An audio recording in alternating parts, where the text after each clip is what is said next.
അസ്സലാമലൈക്കും. നമുക്കൊരു തക്കാളി ചോറുണ്ടാക്കാം. നമുക്കിത് വേണമെങ്കിൽ കുട്ടികളെ ബിരിയാണിയാണ് കൊണ്ട് പറ്റിക്കുകയൊക്കെ ചെയ്യുക. അങ്ങനത്തെ ഒരു ബിരിയാണി നമ്മുടെ ബജറ്റിൽ ഒതുങ്ങണ പോലത്തെ ഒരു ബിരിയാണിയാണ്. തീ കത്തിച്ചിട്ട് ചട്ടി അടുപ്പത്ത് വെച്ചിട്ടുണ്ട്. ആദ്യം നമുക്ക് സൺഫ്ലവർ ഓയിൽ ഒഴിക്കാം.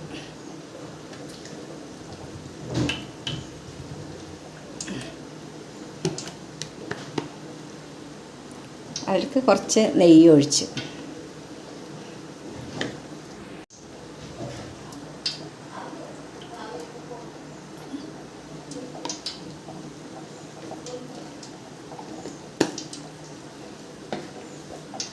എണ്ണ ചൂടായിട്ടുണ്ട്. നമുക്കിനി സവാള കൊട്ടി കൊടുക്കാം.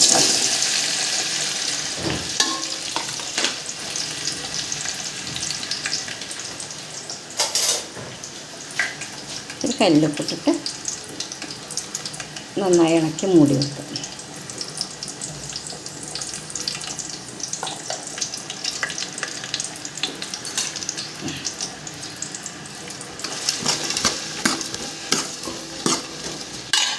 വെച്ചിട്ട് വേവിക്കുക.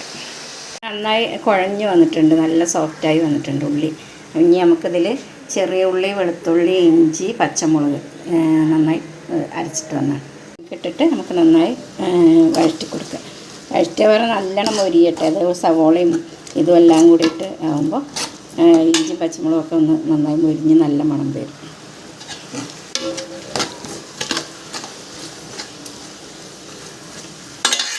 നമ്മൾ ഇതിനുള്ള അരി എടുത്തിരിക്കുന്നത് കൈമ റൈസ് അല്ല, പച്ചരിയാണ് കേട്ടോ, റേഷൻ പച്ചരിയാണ് കേട്ടോ. ആയി കഴുകി ഇതിന് ഞാൻ 2 പാത്രം എടുത്തു. ഇതിന് 2 പാത്രം എടുക്കണം. അപ്പോൾ ഇത് 4 പാത്രം വെള്ളം വേണം. അപ്പോൾ അതൊന്ന് ഇതായിട്ട് വരട്ടെ നമുക്ക്. അപ്പോൾ ഇതിനിത് നന്നായി മുരിഞ്ഞ് വെക്കാം. നമുക്കിത് കഴുകി വെക്കാം. അരിയൊക്കെ കഴുകി പാര വെക്കാം. അരി ഒരു 4 പ്രാവശ്യം കഴുകണം, എന്നാലാണ് നമുക്ക് ഇതിൻ്റെ ആ മണം പോകുള്ളൂ. ഇങ്ങനെ ഈ അരിയും കൊണ്ട് വെച്ചാലും ശരിക്കും ബിരിയാണി പോലെ തന്നെ ഉണ്ടാവും. നമുക്ക് ബിരിയാണി എന്ന് പറയുമ്പോൾ നമ്മൾ ബിരിയാണി റൈസെല്ലാം എടുക്കുള്ളൂ. ഇതിപ്പോൾ തട്ടിക്കൂട്ട് ബിരിയാണി എന്നൊക്കെ പറയാം. ഇത് നന്നായി മുരിഞ്ഞ് വന്നിട്ടുണ്ട്. അപ്പോൾ നമുക്കിനി തക്കാളി ഇടാം.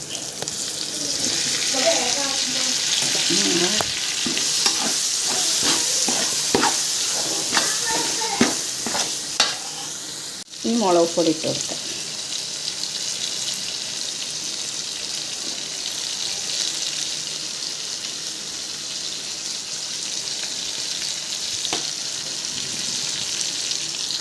മുളക് പൊടി ഇട്ട് കൊടുത്തിട്ട് ഒന്ന് വഴറ്റും. മഞ്ഞൾപ്പൊടി ഇട്ട് കൊടുക്കുക. ഗരം മസാല പൗഡർ കുറച്ചിട്ട് കൊടുക്കുക.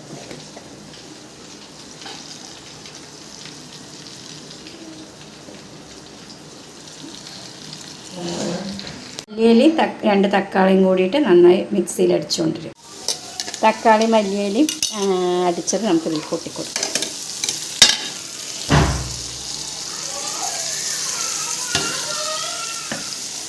നമുക്കിനി വെള്ളം ഒഴിച്ചു കൊടുക്കാം. ഈ പാത്രത്തിന് അരി എടുത്തത്. അപ്പോൾ നമുക്കിതിന് 4 പാത്രം വെള്ളം ഒഴിക്കാം. അതായത് 2 പാത്രം എടുത്തിട്ടുണ്ട്. അപ്പോൾ 4 പാത്രം.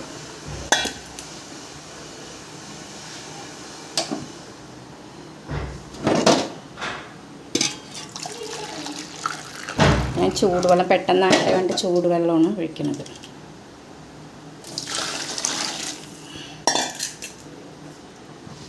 ഈ സമയത്ത് നമുക്ക് ഉപ്പൊക്കെ നോക്കി, പാകത്തിന് ഉപ്പോ മുളകൊക്കെ കമ്മി ഉണ്ടെങ്കിൽ അതൊക്കെ ഒന്ന് നമുക്ക് നോക്കിയിട്ട് ഇടാം. വെച്ചിട്ടുണ്ട്. നമുക്കിനി അരി ഇടാം.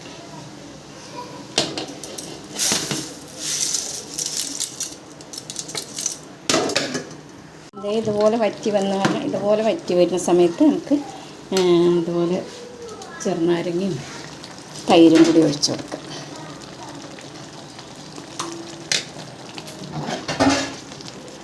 നന്നായിട്ട് ഇളക്കിയിട്ട് ദം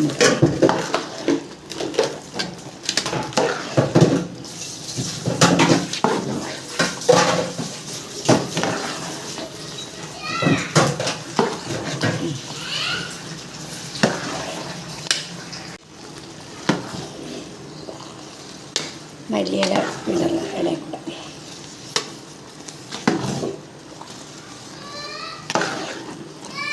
മല്ലിയില അരച്ചിട്ടിക്കണം. എന്നാലും നമുക്ക് കുറച്ച് മല്ലിയില ഇതിന് മേലിട്ടിട്ട് ഇനി നമുക്കിതിൽ നെയ്യ് ഒഴിച്ചിട്ട് ദമ്മാക്കി വെക്കാം.